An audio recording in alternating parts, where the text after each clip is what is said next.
आपको क्या लगता है मोदी जी विकास कर पा रहे हैं? बिल्कुल कर पा रहे हैं। आज आप कहीं भी चले जाओ, 200 किलोमीटर में ऐसी कोई जगह है जहाँ पर आधे 1 घंटे से ज़्यादा लगता है? ऐसा आप मेरठ चले जाइए, फरीदाबाद चले, पहले फरीदाबाद जाना, मथुरा जाना एक बहुत बड़ा महाभारत था। मेरठ, मुजफ्फरनगर, हरिद्वार जाना बहुत बड़ा महाभारत था।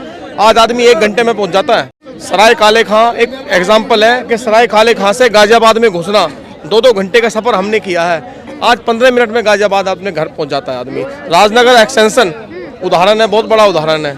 सड़कों पे इतना विकास हुआ, और जब खर्चे होंगे तो महंगाई तो बढ़ेगी। महंगाई पे ध्यान ना देके सुविधा पे ध्यान दो ना। सुविधा कितनी है? पहले मेट्रो हुआ करती थी, बहुत चीज़ें हैं, बहुत चीज़ों में डेवलप हुआ है, बहुत चीज़ों में। लेकिन रोजगार की वही बात करते हैं तो विपक्ष ये कहती है कि बेरोजगारी बढ़ते जा रही है भारत में और युवा बेरोजगार हो जा रहे हैं। हम आएंगे तो रोजगार देंगे, मोदी जी रोजगार नहीं देते। देखो, करना खुद को पड़ता था पहले भी। जिसने मेहनत की वो सफलता, जो आज मेहनत करेगा वो आज भी सफल होगा। जो बातें बनाने वाले ना घर बैठ के इनकम चाहते हैं, घर बैठे बैठे उन्हें इनकम चाहिए, घर बैठे बैठे उन्हें कमाया चाहिए, वो नहीं हो पाएगा। वो करना तो पड़ता था, पहले भी करना पड़ता था, आज भी करना पड़ता था। सरकार का काम रोजगार में पैसा बांटना नहीं होता, सरकार का काम होता है ये सब चीज़ें फैसिलिटी देना। आदमी मेरठ से आज यहाँ ड्यूटी कर लेता है, मुजफ्फरनगर से ड्यूटी कर लेता है, यहाँ से 200 किलोमीटर से ड्यूटी कर लेता है। तो घर से निकलो, घर बैठे बैठे विपक्ष के मोदी की बुराई करने से घर नहीं चलते, काम करने से घर चलते हैं। काम तो करने पड़ेंगे। जैसे कहीं ना कहीं विपक्ष ये भी कहते हुए नजर आती है सर कि मोदी सरकार अपने वादे पूरे नहीं कर पाती है। कौन सा वादा पूरा नहीं किया? कौन सा वादा पूरा नहीं किया?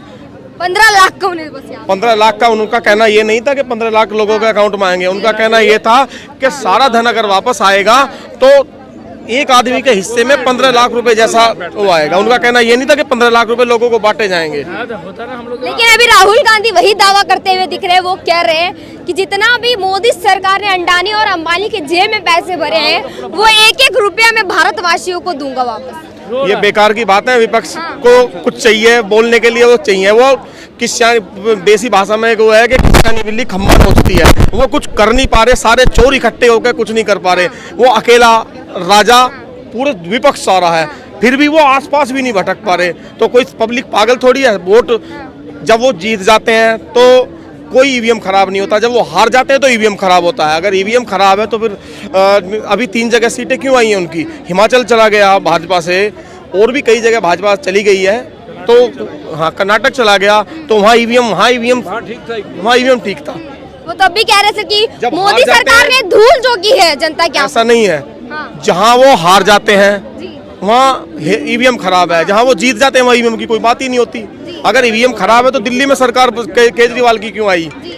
पंजाब में भाजपा से चला गया, कर्नाटक चला गया, और भी कई जगह भाजपा से सरकार गई है ना। तो ईवीएम कुछ कोई खराब नहीं है। पब्लिक जो पढ़ा लिखा है वो भाजपा को पसंद करता है। सर, ये जो इंडिया गठबंधन बार बार दावा करती है कि मोदी जी बेईमान है और ईमानदार पीएम देंगे, इस पर आपका क्या सोच है? देखो, सारे चोर इकट्ठे हो रहे हैं। मैं तो इतना जानता हूँ, सारे चोर इकट्ठे हो रहे हैं। राजा जब अच्छा होता है ना तो इसी तरह पहले से होता आया है। राजा ईमानदार है, इसलिए सब ये गठबंधन कर रहे हैं। सारे चोर इकट्ठे हो रहे हैं। इंडिया गठबंधन का भविष्य क्या दिख रहा है? आएगा ही नहीं, कहीं तक भी नहीं आना है। आना ही नहीं है गठबंधन। सर आप बताइए, विकास की अगर बात करें तो आपको भारत में विकास दिख रहा है? देखो, विकास का मतलब ये नहीं होता कि आपको हर जगह एक ही दिन में सारी चीज़ें हो जाएंगी।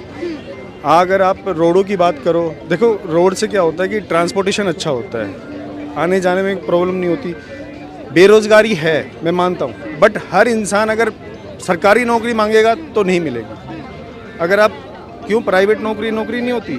सरकारी नौकरियों में आपको अगर 1 लाख रुपए मिल रहे हैं ना, तो प्राइवेट नौकरी में आपको 4 लाख भी मिल सकता है। अच्छा, ये बताइए, मोदी सरकार के 9 साल में आपकी जीवन कैसे गई? नहीं, हमारा तो अच्छा है। हाँ। जीवन अच्छा कट रहा है, बढ़िया फैसिलिटीज़ है। अब एक बात बताओ, इनकम टैक्स आपका 5-6 लाख रुपए तक आप जीरो सब कुछ मिल रहा है आपको, 7.5। अगर हम पूरा रिबेट लेके अगर हम बात करें तो कितना अच्छा। पहले ये चीज़ें नहीं थी, आपको हर चीज़ आपके दरवाजे पे मिल रही है। पहले हम सिलेंडर लेने के लिए जाते थे, थोड़ा सा रह जाता था, कह रहे कल आना। 1200 रुपये का सिलेंडर था उस टाइम, अभी भी था 1200 का, बट आपके घर पे तो आ रही थी ना चीज़ें। सिलेंडर पे सर ये देखा जाता है कि प्रियंका गांधी ये बोलते हुए नजर आती है कि मोदी जी ने तो पहले तो 1-1 रुपया का लालच दे करके महिलाओं से सिलेंडर खरीदवाया, अब उनके जेब से ज्यादा पैसा निकाल रहे हैं। नहीं, प्रियंका गांधी का देखो कोई भविष्य नहीं है। अभी मैं एक रियल बात बताऊं, अभी राहुल गांधी ने तो शादी की नहीं है, अभी उनकी तो कोई मतलब कि आने वाला कोई मतलब कि उत्तराधिकारी है नहीं। अब वो क्या करेंगे, सोनिया गांधी को बोलेंगे कि है ना प्रियंका गांधी के बच्चों को गोद ले लो, तो गांधी उनके साथ जुड़ जाएगा। तो बस यही चलता रहेगा, फिर गांधी परिवार स्टार्ट हो जाएगा। अच्छा, मोदी जी के कोई 5 काम बताइए जो आपको पसंद आए। देखो, अगर हम पंचायत की बात करें, मैं गांव से रिलेटेड मानता हूँ। हमारे गांव में पंचायत में बहुत पैसा आया है, बहुत विकास हो रहा है। ट्रांसपोर्टेशन की बात करें, बहुत अच्छा है। एजुकेशन में फैसिलिटीज़ की बात कर रहा हूँ मैं। अगर आपको नौकरी चाहिए ना, आप अपने प्रोफाइल बनाइए, अपने आप को रिप्रेजेंट कीजिए, आपको नौकरियाँ मिलेंगी। नौकरियाँ बहुत है। अच्छा, कहीं ना कहीं मोदी सरकार को अमीरों की सरकार बताई जाती है, तो इसमें आपको कितनी सच्चाई दिखती है? देखो, अगर मैं मान लो मैं प्रधानमंत्री होता और मुझे ये लग रहा है कि मेरा कोई भी फ्रेंड है, ये भैया हैं, ये सब इनके पास मैं ऑप्शन लेके गया कि यार अगर मैं आपको ये फैसिलिटी देता हूँ, ट्रांसपोर्टेशन की पूरा रोड बना के देता हूँ, एरिया का विकास करता हूँ, तो आप क्या मेरे लिए जॉब क्रिएट कर सकते हैं? ये कहते हैं ठीक है, हम स्टार्टअप स्टार्ट करते हैं। तो अमीरों की सरकार थोड़ी ना हुई। अगर मेरे कहे से ये भैया 10 लाख नौकरियाँ जनरेट कर सकते हैं तो वो तो अच्छी बात है ना। देश का विकास तभी तो होगा। हर आदमी को नौकरियाँ मिल जाएंगी, हर आदमी के घर में खाना रोटी होगा, वही विकास होता है। अच्छा सर, ये बताइए अभी जो संसद में हाल फिलहाल का जो मामला हुआ, उस पर आपका क्या सोच है? देखो, सिक्योरिटी का फॉल्ट रहा है वो, इसमें सिक्योरिटी का ही फॉल्ट है, उसमें नेताओं के क्या है, ठीक है, एक्शन हुआ है, वो सस्पेंड होंगे। बाकी जहाँ तक आप योजनाओं की बात कर रहे हो, आयुष्मान योजना, उज्ज्वला योजना आई हुई है, आयुष्मान कार्ड योजना, गरीब से गरीब कह रहे हैं, रईस और गरीब की बात कर रहे हो। गरीबों की सरकार है ये, रईसों की नहीं है। आयुष्मान कार्ड पे 5 लाख कोई घर से ही निकले ना, अपना कार्ड ही ना बनवाए, 5 लाख के कार्ड है। 5 लाख की किसी भी हॉस्पिटल में, प्राइवेट हॉस्पिटल में जाके आपको कैशलेस मिलता है। 5 लाख तक का इलाज आपका, 5 लाख बहुत होते हैं। ये सरकार ने, इस सरकार ने कराया है। विपक्ष यहाँ भी ये कहती है कि ये सिर्फ पेपर वर्क में है, जमीनी स्तर पे योजनाएं अभी तक जनता के पास पहुंची नहीं है। आप किसी भी सर्वे में कहीं भी फेल नहीं है सरकार, सब जगह सर्वे हुआ। आज से यहाँ से 200 किलोमीटर जाके जहाँ पर सड़कें नहीं होती ना, जहाँ सड़कें नहीं होती, उस गांव में भी कैंप लग रहे हैं अभी फिलहाल में। सब जगह, सभी जगह को आप घर से ही ना निकलें, घर बैठे बैठे ही सरकार को दोष देते नहीं, तो ऐसा नहीं होता। घर से निकलना पड़ेगा, अपना काम कराने के लिए घर से निकलना पड़ता है। अब सब चीज़ लोग चाहते हैं कि सरकार आके मुंह में रोटी दे, तो वो नहीं हो सकता। सरकार अपना काम कर रही है, आदमी बिल्कुल कुछ करना ही नहीं चाहता। सारी सुविधाएं ऑनलाइन है, सब कुछ ऑनलाइन है। इस सरकार ने बीच के आदमियों को बिल्कुल साइड कर दिया, बीच में दलालों को बिल्कुल साइड कर दिया। अच्छा सर, कहीं ना कहीं ये देखा जा रहा है कि मोदी सरकार ने जब से राम मंदिर के बाद कृष्ण जन्मभूमि पे बात करना शुरू की है, तब से विपक्षी और कुछ लोग ये कहना स्टार्ट कर चुके हैं कि ये सरकार सिर्फ हिंदुओं की, सनातन धर्म की भावनाओं को देख रही है, बाकी भावनाओं पर ध्यान नहीं दे रही है और उन्हें नीचे दबाने की कोशिश कर रही है। ये बिल्कुल गलत है। हाँ।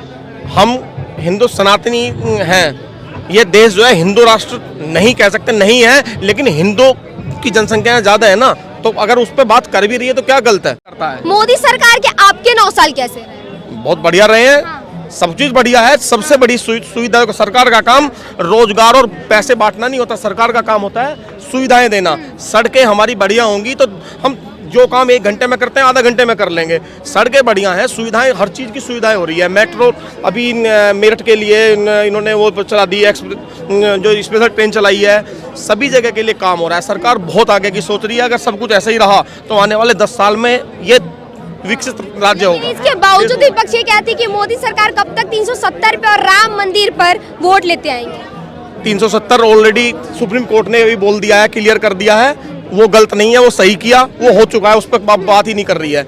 राम मंदिर 22 तारीख को, 22 जनवरी को फाइनल हो रहा है, हो चुका है, उसके उद्घाटन है। उसके बाद में कृष्ण पे काम हो रहा है, तो उससे अलग और काम कर रही है ना, खाली एक ही काम थोड़ी कर रही है। सर आप बताइए, आप अपनी धार्मिक आस्थाओं के बारे में क्या कहेंगे? जैसे अभी काम चल रहा है राम मंदिर के बाद जो कृष्ण जन्मभूमि पे काम चल रहा है, उस पर आप क्या सोचते?